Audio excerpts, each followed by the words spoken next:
देखिए, बिहार के पटना में लालू प्रसाद यादव ने एक रैली के दौरान प्रधानमंत्री मोदी पर जुबानी तंज कसा है। हालांकि इसको लेकर देश का सियासी पारा चढ़ चुका है। तेलंगाना में रैली के दौरान प्रधानमंत्री मोदी ने इसका जवाब भी दे दिया है और कहीं न कहीं सोशल मीडिया से लेकर सड़कों तक इसका असर भी देखा जा रहा है। हम मौजूद हैं इस समय काशी हिंदू विश्वविद्यालय में। ये देखिए, ये महामना की तपोभूमि कही जाती है और हमारे ठीक पीछे ये बीएचयू का आर्ट फैकल्टी है। बड़ी संख्या में यहाँ पर छात्र जो है वो बिहार से पढ़ने के लिए आते हैं। हम सीधा बात करेंगे उनसे और जानेंगे कि इस बयान के आने वाले लोकसभा चुनाव में क्या कुछ असर देखने को मिलता है। शुभम जी, आपको लगता है कि चुनावी दौर में या फिर कभी भी राजनीतिक जीवन में ऐसी बयान देनी चाहिए? नहीं, यह सरासर गलत है। किसी भी व्यक्ति के ऊपर व्यक्तिगत टिप्पणी करनी ये अच्छी चीज़ नहीं है। आप मुद्दे पे बात करिए, आप जो जन समस्याएं हैं उन पे राजनीति करिए। अब व्यक्तिगत जीवन पे क्या जाना।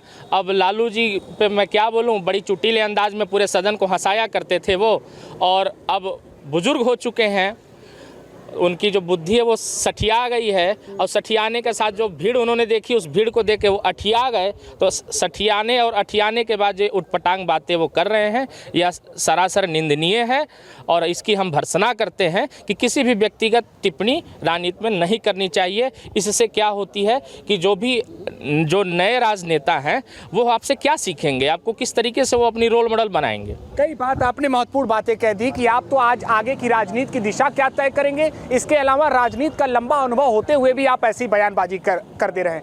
आप कैसे देखते हैं लालू यादव के बयान? लालू यादव जी का राजनीति खत्म हो गया है और बिहार उनको नकार चुका है। आप देखेंगे इसके पहले उनकी 54 सीटें थी बिहार और झारखंड मिला के, इस समय शून्य है लोकसभा में। और इस लोकसभा में उनके बयान का और उनके दौड़ने धूपने का और तेजस्वी यादव का कोई मतलब नहीं है। तो स्पष्ट रूप से ये घबरा के ऐसा बयान दे रहे हैं और मोदी जी को ये बयान देना ये बिल्कुल अशोभनीय है। जैसा कि इन्होंने कहा कि प्रधानमंत्री मोदी की सबसे बड़ी ताकत ये है कि वो अपने परिवार से ऊपर उठकर उन्होंने राजनीति की है। और जब आप 2014 हो 2019 हो ऐसी बयानबाजी करते हैं तो कहीं ना कहीं जनता ही प्रधानमंत्री मोदी के पक्ष में आकर वोट करती है। खामियाजा भुगतना पड़ा है 2024 में भी। बिल्कुल, यह पक्ष और विपक्ष की ही बात होगी कि जनता किसके पक्ष में है, किसके विपक्ष में है।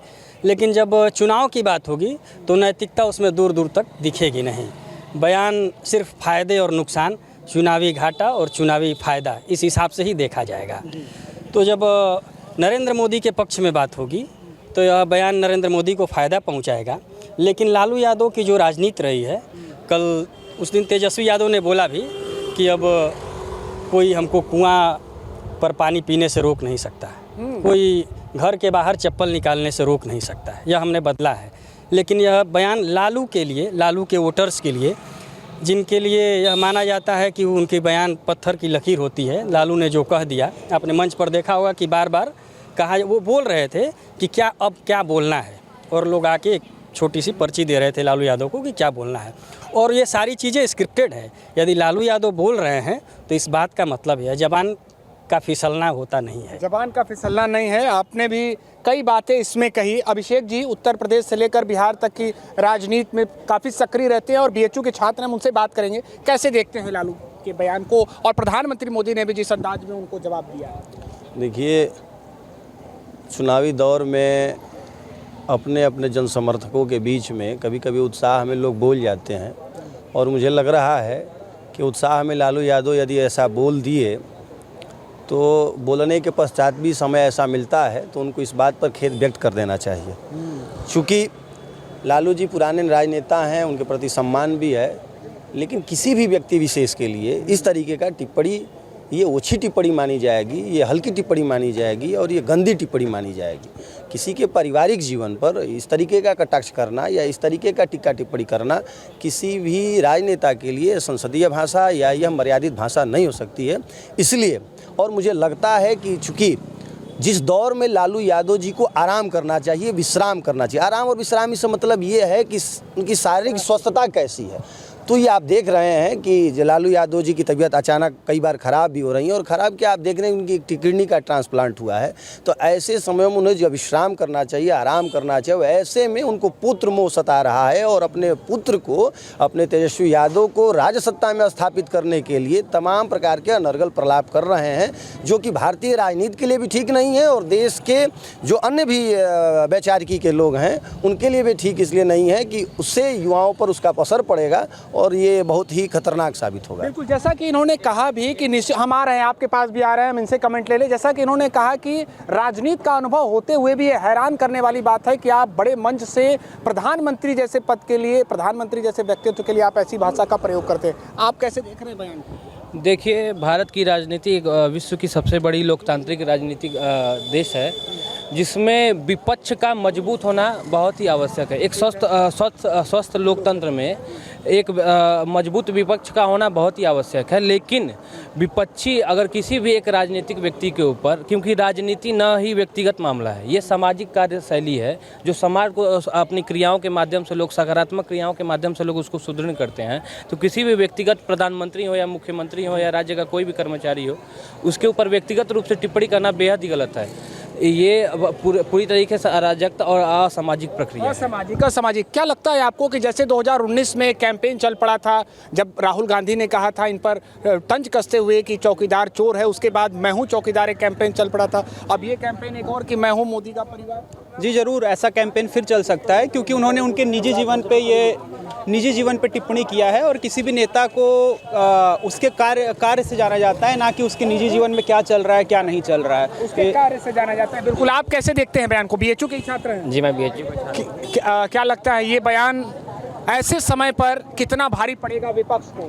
बिल्कुल भारी पड़ेगा, क्योंकि जब परिवार की बात करते हैं वो परिवारवाद की राजनीति करना चाहते हैं। इसीलिए उन्होंने ये सवाल किया कि मोदी जी का वंशज नहीं है या उनका परिवार नहीं है। तो हमारे यहाँ कई ऐसे राजनेता हुए हैं जिन्होंने बिना परिवार के, जैसे माननीय अटल बिहारी वाजपेयी जी, जिन्होंने आजीवन अविवाहित रहे, उन लोगों ने देश में कड़ा योगदान दिया। इस तरह से हम देखते हैं इस बयान को कि ये उन पे ही बैकफायर करेगा, क्योंकि इस तरह का जी। अब ऐसे में ये छात्रों का कहना है, आप भी बीएचयू के छात्र हैं, कैसे देख रहे हैं जो कुछ भी पटना में लालू प्रसाद यादव ने कहा, इसके अलावा जो बयान का पलटवार किया प्रधानमंत्री मोदी ने अपने अंदाज में, क्या कहेंगे? देखिए, लालू जी ने तो बहुत अच्छी तरीके से घेरा है और ये बहुत जग जाहिर हो चुका है कि परिवारवाद भाजपा के भीतर कितनी अंदर तक समाहित हो चुकी है। आप जहाँ पे खड़े हैं ना, यहाँ का विधायक के माता और पिताजी दोनों विधानसभा में रहे हैं। मैं जहाँ से आता हूँ, बिहार के वैशाली लोकसभा क्षेत्र से, वहाँ की जो लोकसभा सांसद है, उनके पति एमएलसी रहे, उनकी बेटी को विधानसभा का टिकट मिलता है। परिवारवाद। मैं जिस जिला मुख्यालय से आता हूँ, उनके पिताजी 4 बार लोकसभा में, 1 बार राज्यसभा में, वहाँ परिवारवाद। आपकी रिकॉर्ड होकर जहाँ चली गई नोएडा, राजनाथ सिंह के बेटे पंकज सिंह, वहाँ परिवारवाद।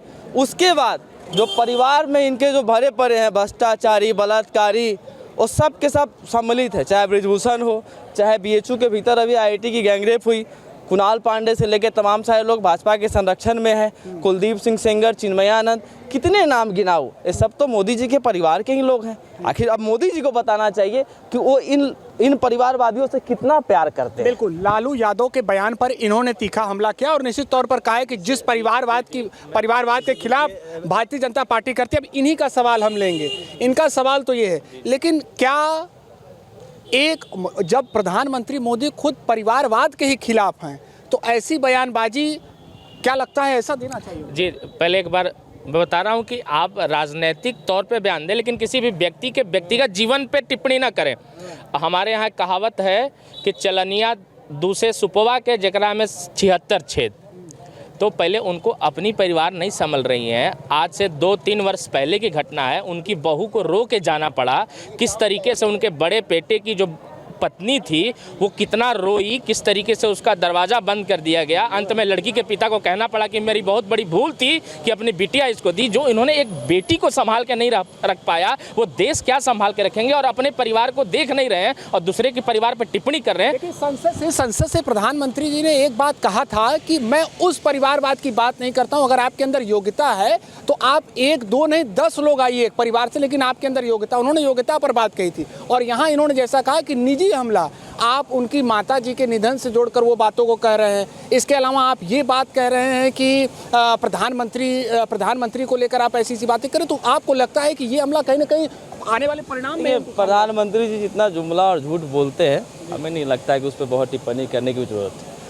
भैया ने सही कहा, भैया संस्कृत के विद्यार्थी हैं। ये बताएं, लालू जी ने सिर्फ इतना ही पूछा है ना कि जो हिंदुत्व की कार्ड आप खेलते हो, आपकी माता जी का निधन हुआ, सबके लिए दुखद है, किसी के साथ भी हो सकता है। तो आपने बाल और दाढ़ी क्यों नहीं छिलवाई? आपने उस शोक में क्या किया? तो ये पूछना कहाँ से गड़बड़ है? वो तो एक जवाब लेने का तरीका है ना भाई। ठीक है, आप बताओ कि भाई वो बाल और दाढ़ी क्यों। ये भी तो बात है कि हमारे भागवत हिंदू धर्म में यही है कि कर्म सबसे सर्वोपरि है, कर्म प्रधान है। हाँ, हम इस बात कर रहे हैं जी कर्म गीता में भी कहा गया है कर्मण्येवाधिकारास्ते मां फलेषु कदाचन। आप कर्म करिए, फल की चिंता मत करिए, परमात्मा खुद ब खुद वो फल देगा। और फल दे रहा है। जहाँ 54 होते थे वहाँ आप शून्य पे आ गए, तो ये फल मिल रहा है और आगे भी फल आपको प्राप्त होंगे। हाँ, चलिए आप क्या कह रहे थे? इन्होंने तो कहा कि नहीं, जो परिवारवाद की वो खिलाफ है, उन्हीं के पार्टी में परिवारवाद देखा जा रहा है। नहीं, परिवारवाद के खिलाफ है, उनके परिवारवाद की पार्टी का इनका जो आरोप है वो निरर्थक इसलिए मान रहा हूँ कि लालू यादव जी के ही परिवार में आप देख लीजिए, लालू यादव जी हैं, राबड़ी देवी जी हैं, तेज प्रताप जी हैं, तेजस्वी जी हैं, अब मान लीजिए अब तेजस्वी जी की पत्नी जी भी हैं। तो ये तो अब जहाँ 1 से 2 की बात पर आप परिवारवाद का आरोप लगा रहे हैं और जहाँ 4 से 5, 6 लोग जो यहाँ पर उसको आप क्या किस घेरे में लेंगे। और दूसरी बात, जहाँ एक तरफ आप आज से बहुत दिन पहले की बात है माननीय नरेंद्र मोदी जी की कि उन्होंने घर छोड़ दिया, परिवार छोड़ दिया, वो तो एक अतीत रहा। पर आप हाले अभी 2 साल 3 साल पहले आपके बड़े पुत्र की जो पुत्रवधू थी वो आप उसको संभाल नहीं पाए, आपने उन पुत्र और उस पुत्रवधू में सामंजस्य स्थापित नहीं करा पाए और आप दूसरे पर आरोप इस तरीके की बात कर रहे हैं। ये आप कैसे देखते हैं? अंतिम कमेंट हम ले लेते हैं। आप कैसे देखते हैं लालू यादव के बयान? अरे लालू यादव एक मतलब बहुत ही रूढ़िवादी समाज से उभरता है और ताकतवर नेता हैं, और लालू अभी भी नेतागिरी के उस मुकाम हासिल कर चुके हैं जो आम जनता को दिखता है कि धरातल से चढ़ा आदमी कहाँ जा। यही तो हैरानी है कि आपके पास राजनीति का इतना अनुभव है और जबकि जानते हैं कि 2019-2014 में ऐसे बयानों की वजह से आपके ही दलों को नुकसान हुआ है, तो आप ऐसे मोड़ पर दे रहे हैं। यही तो हैरानी ना, है। उनका बयान ही गलत नहीं है। अगर वो कहते हैं कि माताजी के निधन पे सर नहीं मुड़वाए, भैया जैसे कह रहे थे कि कर्म प्रधान विश्व कर रखा, तो कर्म के साथ परंपरा है। अगर वही काम कोई और व्यक्ति कर देता, सर न मुड़वाता, तो सबसे पहले मोदी जी खड़े हो जाते। ये हिंदू विरोधी लोग यही करते हैं समाज में। तो दूसरे पे टिप्पणी करने से पहले अपना घर खोज लेना चाहिए। दूसरा चीज़, परिवारवाद। एगो माननीय विधायक जी हैं राजनाथ सिंह के बेटे, उनका भी नाम सुने होंगे, अभी बांसुरी स्वराज को भी टिकट मिल गया है। और मैं परिवारवाद और व्यक्तिवाद ये सब चीज़ों के खिलाफ इसलिए नहीं हो पाता हूँ। देखिए, अगर कल के दिन अंबानी का लड़का प्रधानमंत्री बन जाएगा तो हम अचानक उस पर टिप्पणी नहीं कर सकते हैं। कोई एकदम ही निरस्त है, निराधार है, हो सकता है पढ़ा लिखा हो, उसकी नींव अच्छी हो, उसका निर्माण अच्छे से हुआ हो, लेकिन जब हम दूसरे पे अब 2003-4 में एगो कॉलेज का में बना कॉलेज से बीटेक करके जय शाह के अमित शाह के बेटे जय शाह वहाँ खड़े हुए हैं और उस पर आप खड़ा कर देते हैं कि नहीं यहाँ परिवारवाद नहीं है। चलिए, बहस जारी रहेगी चुनावी मुद्दे को लेकर, बहस लगातार। एक अंतिम कमेंट है। राजनीति एक देखिए कार्यशाला है और उस कार्यशाला में कुछ नए लोगों को भी कार्य पद्धतियाँ सिखाने के लिए यदि स्पेस दिया जा रहा है तो ये भारतीय जनता पार्टी अच्छा कार्य कर रही है। 2024 में क्या लगता है इन बयानों का क्या परिणाम होगा? इन बयानों का यही है कि सीधे तौर पे पिछली बार हुआ था चौकीदार चोर है, तो हर एक आदमी चौकीदार हो गया। अब हर एक राष्ट्र परिवार हो जाएगा और जिसका पूरा राष्ट्र परिवार होगा वो अपने मुखिया को क्यों नहीं जिताएगा? आपको क्या लगता है परिणाम क्या होगा 2024? परिणाम चाहे जो भी हो, लेकिन राजनीति का विमर्श का स्तर गिर रहा है। यह विमर्श का विषय होना ही नहीं चाहिए कि उनकी पत्नी चर्चा का विषय हो चुनावी मंचों पर, तेज प्रताप यादव की पत्नी चुनावी चर्चा का विषय हो। यह विमर्श का स्तर गिर रहा है। परिणाम चाहे जो भी हो, यह समाज बिगाड़ने का काम हो रहा है। चाहे राजनीति हो या सामाजिक जीवन हो, भाषा की मर्यादा होनी चाहिए। चुनावी दौर में बहस लगातार जारी रहेगी। एबीपी लाइव के लिए निशांत चतुर्वेदी, वाराणसी।